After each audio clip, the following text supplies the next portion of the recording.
Welcome to S3 Datalake and Database question examples based on AWS Data Engineer topics by Abelid. The following questions are based on the first regular exam in March 2024 with 65 questions. Question 1.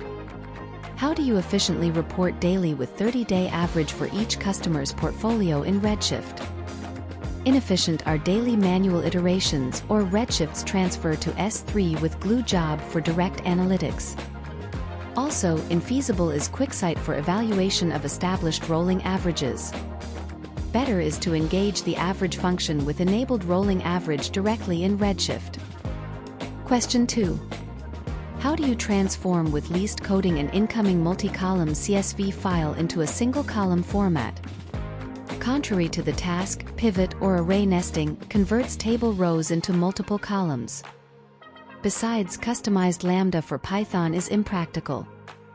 Least coding requires DataBrew's nested mapping to convert into key-value pairs with a single column. Question 3. How do you enable concurrency scaling for Redshift RA3 nodes with prioritized critical queries during peaks? With Redshift Serverless, you can't set concurrency scaling, and for standard clusters, you set concurrency scaling after cluster creation.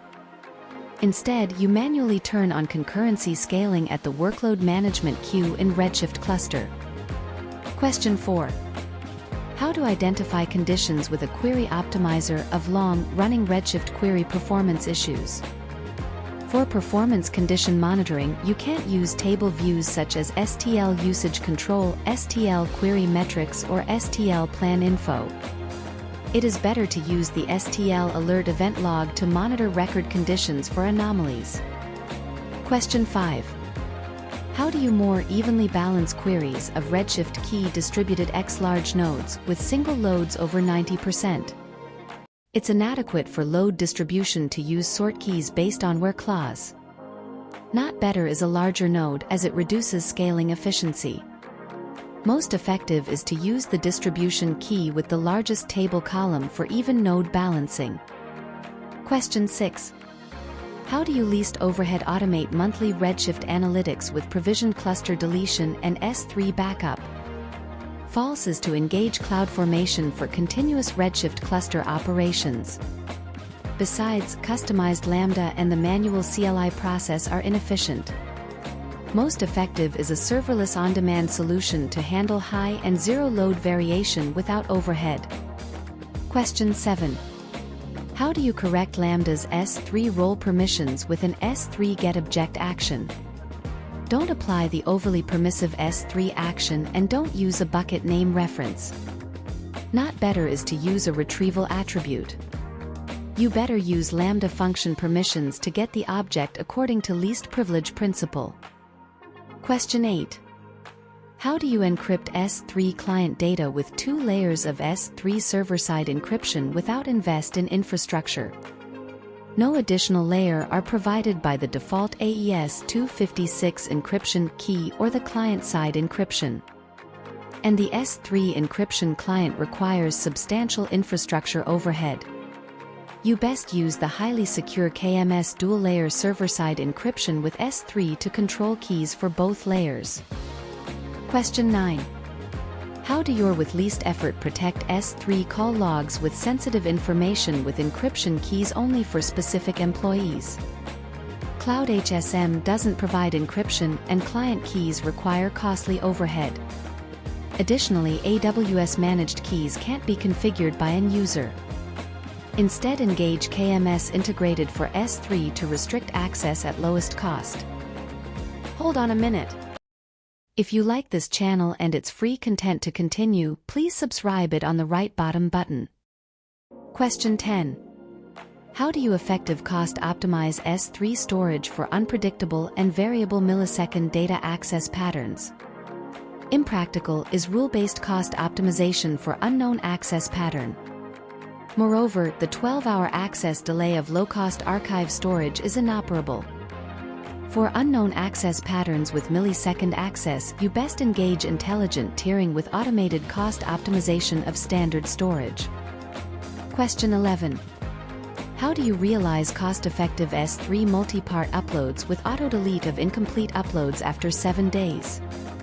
S3 Storage Lens provides metric analytics but not storage policies. Most advisable is to use S3 Storage Lens to discover incomplete multipart uploads, with S3 Lifecycle to auto-abort the incomplete uploads.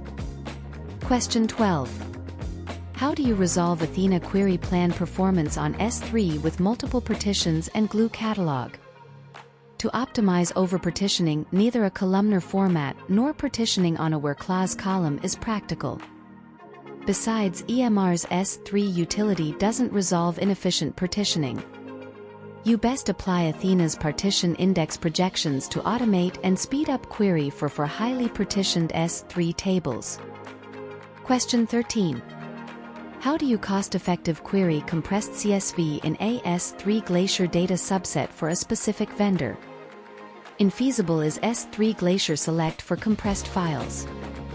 In addition, too costly for an one-time subset query are the Athena and Redshift Spectrum services. Most cost-effective is S3 Select for one-time query of a data subset. Question 14. How do you one-time query with least overhead a single-column Parquet file in a S3 object subset? Custom Lambda functions with pandas require overhead. Also impractical for object subset queries are glue catalog or glue databrew services. Most efficient is S3 Select with simple SQL expressions to query Parquet files in object subsets. Question 15. How do you fast partition S3 Datalake with date format object keys and with using glue catalog synchronizing new partitions? Too slow are batched or manual glue processing of Hive-compatible path-based partitions. Better is to engage lowest latency event-driven processing on new partitions with data catalog. Question 16.